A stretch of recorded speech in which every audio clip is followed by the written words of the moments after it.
When I think about my future with Jonathan, I feel excited. The sad thing is that Jane really believes that there's a future with Jonathan. Our plan once we're together is we're going to go to North or South Carolina to look at property to build a home.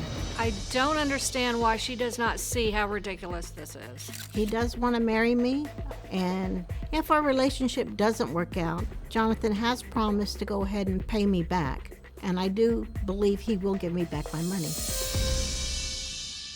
I reached out to linguistics expert Bob Kennedy. And Bob Kennedy is a linguistic instructor at the University of California, Santa Barbara. And he listens to Jonathan's accent, and he says it sounds as if he's impersonating an Australian accent with no Australian background whatsoever, and he suspects that he is African or Middle Eastern, but certainly not Australian. Okay. Patty, you say you watched Dr. Phil, and that Jonathan is demonstrating classic scam behavior.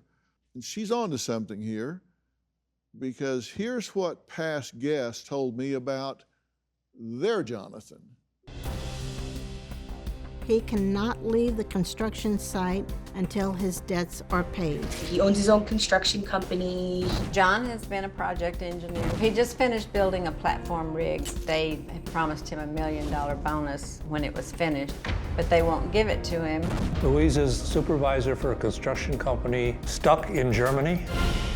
So real frequently, they're on construction sites and they owe money to get money. And then one common theme among these past guests was how they always sent money to the person they were dating, which is something that Jane admits to doing. I have sent him over $1 million. He will give me back my money. I have to put down $150,000 to get the money out. I will send him $2,000. He could get me a government grant. I wired $8,950. James said he would pay me back with interest. I've spent over $750,000. I've been giving him money to help him get his inheritance. Past guests also tell me the person they dated constantly experienced technological problems, so they were unable to video chat because they can't show their faces, obviously. That's another thing that Jane can relate to. Jonathan wasn't able to video chat with me because the telephones that he had purchased were cheap. She says her phone's messed up and she has bad internet connection. Anytime he has tried to video chat her, it is a blank screen. It is black. He explained to me that they only have 2G. Will not video chat with her. The audio and video does not work. They don't even do FaceTime. All they do is text. We could no longer talk on the telephone. These servers were down. Here's what past guests have told me about the person they dated being widowed with one surviving relative. Jonathan he is a widower. His wife died of cancer. He has a daughter named Sophia. David told me that he had a wife and a daughter that died in a car accident. And he has one surviving daughter. His wife passed away. His wife was tragically killed in a car accident about 4 years ago, and he has no one. He told me early on that he was a widower. And here's what past guests tell me about the person that they dated never showing up as promised.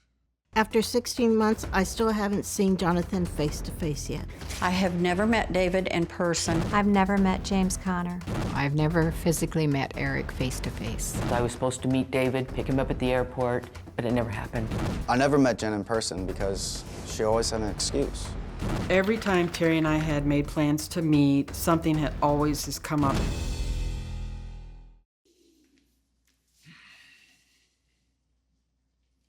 What do you think? Now I know the truth.